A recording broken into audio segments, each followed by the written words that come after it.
A state of emergency has been declared in Bishkek due to strong winds.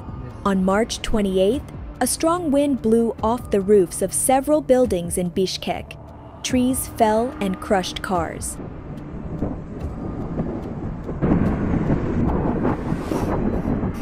Users of the social network are posting pictures and videos of the consequences of the storm.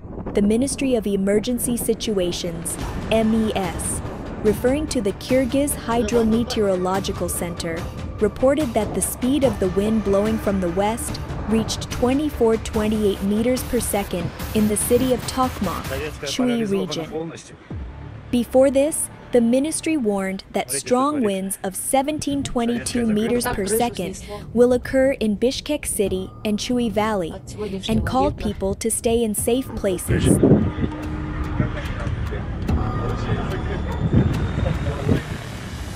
Обалдеть.